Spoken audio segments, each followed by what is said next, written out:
Para orientarse hacia nuestra meta, el cielo, y no morir como fotocopias, Carlo decía que nuestra brújula tiene que ser la palabra de Dios, con quien tenemos que medirnos constantemente. Pero para una meta tan alta hacen falta medios muy especiales, los sacramentos y la oración. En especial Carlo ponía en el centro de su vida el sacramento de la Eucaristía, que llamaba mi autopista hacia el cielo. Admitido para recibir la primera comunión a tan solo 7 años de edad, desde entonces nunca faltó a la cita cotidiana con la Santa Misa y el rezo del Santo Rosario. Siempre intentaba hacer un poco de adoración eucarística, ya que estaba convencido de que, estando ante Jesús Eucaristía, uno se convierte en santo. En este video seguiremos con 10 milagros eucarísticos expuestos en su trabajo de investigación. Caravaca de la Cruz, España, 1231. El padre Ginés Pérez Chirinos de Cuenca se había dirigido hacia los moros del reino de Murcia para predicar el Evangelio. Fue capturado y conducido al rey moro Seyd Abu Said, quien le interrogó sobre algunos aspectos de la religión cristiana. Particularmente el rey se interesó por el significado de la misa. El sacerdote hizo una larga explicación sobre la importancia de la misa. Fascinado por la predicación del fraile, el rey ordenó que se celebrase en ese instante una misa. Ya que el sacerdote no contaba con lo necesario, algunos hombres del rey fueron al pueblo vecino de Cuenca, que era territorio cristiano, con el fin de traer todo lo necesario para la celebración. Sin embargo, durante la misa el sacerdote se turbó mucho cuando se dio cuenta que habían olvidado la cruz que va sobre el altar. El rey le preguntó cuál era el motivo de su turbación y el sacerdote explicó la razón. Pero el rey respondió, ¿no será aquella? En efecto, en ese momento, 2 ángeles depositaron una cruz sobre el altar. El sacerdote dio gracias al Señor con gran conmoción y lleno de gozo prosiguió con la celebración.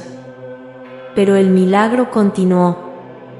En el momento de la consagración, el rey contempló un bellísimo niño que apareció en vez de la hostia y que lo miraba dulcemente. Después de todas estas manifestaciones milagrosas, el rey y su familia se convirtieron al cristianismo y fueron bautizados. Recibió el nombre de Vicente y su mujer, Elena. Desde aquel día, 3 de mayo de 1231, el lugar fue llamado Caravaca de la Cruz. Daroca, España, 1239. El milagro eucarístico de Daroca se verificó poco antes de una de las numerosas batallas sostenidas por los españoles contra los moros. Los comandantes cristianos pidieron al sacerdote celebrar una misa, pero pocos minutos después de la consagración fueron sorprendidos por un ataque del enemigo, obligando al sacerdote a suspenderla y esconder las hostias consagradas dentro de un paño. La victoria estuvo a favor de los españoles. Entonces, los comandantes pidieron al sacerdote poder comulgar con las hostias que se habían consagrado, pero estas fueron encontradas completamente recubiertas de sangre. Actualmente es posible venerar el paño teñido de sangre. Douai, Francia, 1254. El milagro eucarístico de Douai se manifestó en el momento en el que un sacerdote distribuía la comunión a los fieles. Accidentalmente, dejó caer una hostia consagrada. Inclinándose para recogerla, ésta se elevó sola hasta posarse en el purificador. Luego, en vez de ella, apareció un espléndido niño que fue contemplado por todos los fieles y religiosos presentes en la celebración. A pesar de que son ya más de 800 años desde que ocurrió el milagro, aún hoy es posible admirar la hostia del milagro. Todos los jueves del mes, en la iglesia de San Pedro de Douai, se reúnen numerosos fieles en un ambiente de oración delante de la hostia prodigiosa. Regensburg, Alemania, 1255.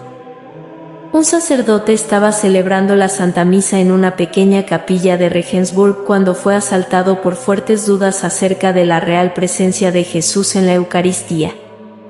Elevó con dificultad el cáliz y en ese mismo momento, escuchó un ruido muy leve que provenía del altar. Sucedió que el crucifijo de madera que se encontraba por encima del altar tomó vida, y extendiendo lentamente un brazo hacia el sacerdote alcanzó el cáliz y lo expuso ante todos los fieles para que fuese adorado. El sacerdote, arrepentido, se postró de rodillas y pidió perdón por haber consentido la duda. Entonces, el Señor le devolvió el cáliz como signo de perdón. El crucifijo milagroso se conserva hasta nuestros días en la ciudad vecina de Regensburg. Sigue siendo visitada cada año por numerosos peregrinos. París, Francia, 1290.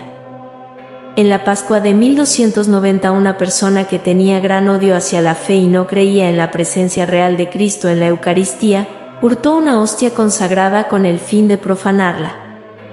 Primero la apuñaló y luego la echó al agua hirviendo. Entonces, la hostia se elevó por sí sola ante la mirada del profanador, que impresionado vio cómo ésta se posaba en el recipiente de una mujer piadosa, quien luego entregó la partícula al párroco.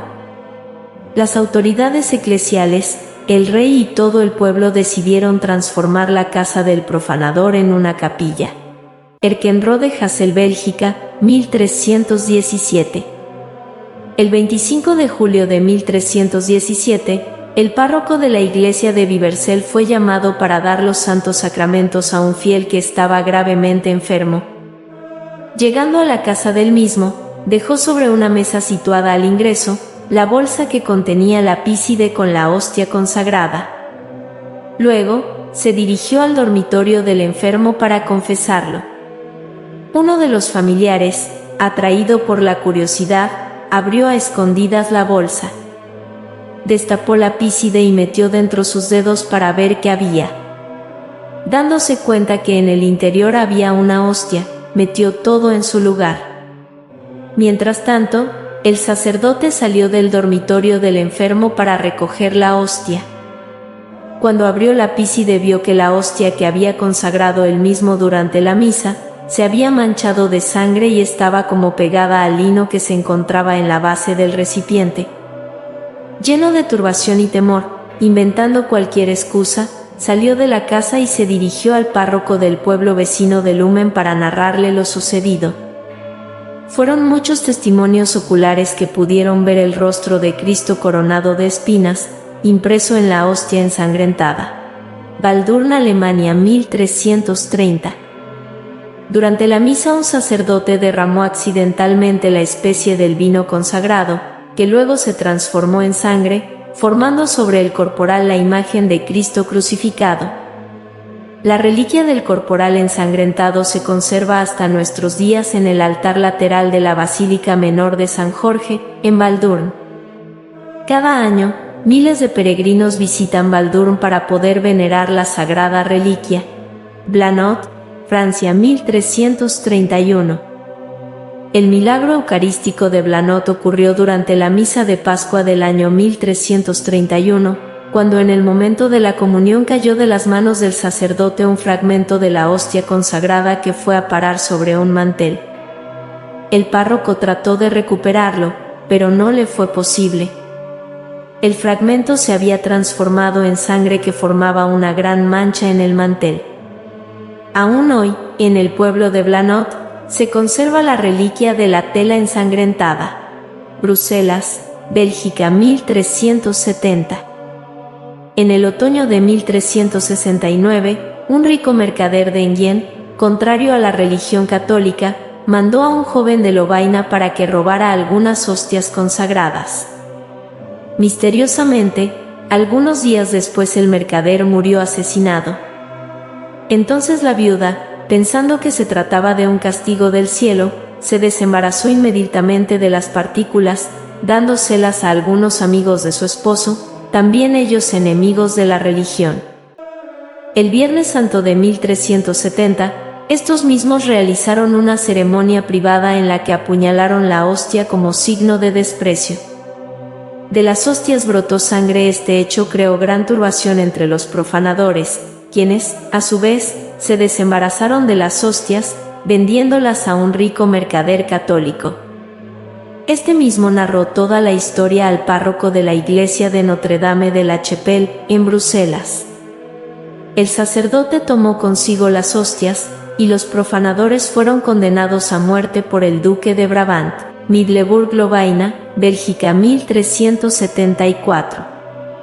Durante la cuaresma del año 1374, en la casa de la señora se dio inicio a la práctica de la penitencia, como se solía hacer todos los años, como preparación para la Pascua.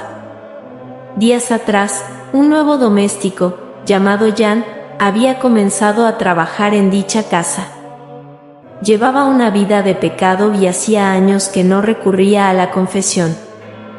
La señora invitó a todos los domésticos para participar en la misa, y Jan no osó oponerse.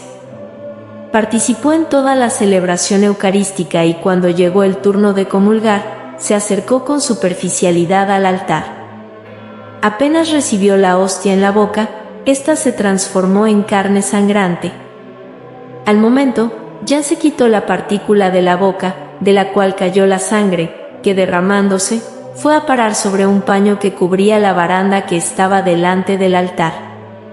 El sacerdote comprendió lo que estaba sucediendo, y es así, que lleno de emoción, tomó la hostia milagrosa y la depositó en un recipiente, dentro del tabernáculo. Arrepentido, Jan confesó su pecado ante todos.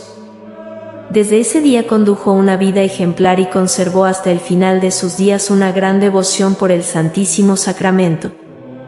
Todas las autoridades eclesiásticas y civiles de la ciudad fueron informadas del evento prodigioso. Más tarde, luego de minuciosas investigaciones, el arzobispo que autorizó el culto. Con estos 10 milagros eucarísticos, finalizamos la segunda parte de esta serie de acontecimientos tan increíbles que han ocurrido a lo largo de la historia donde cobra vida la hostia consagrada. En el próximo video les seguiremos mostrando otros milagros eucarísticos pero en otras partes del mundo. Bendito y alabado sea el Santísimo Sacramento del altar. Sea por siempre bendito y alabado. Oh Dios, que en este sacramento admirable no dejaste el memorial de tu pasión.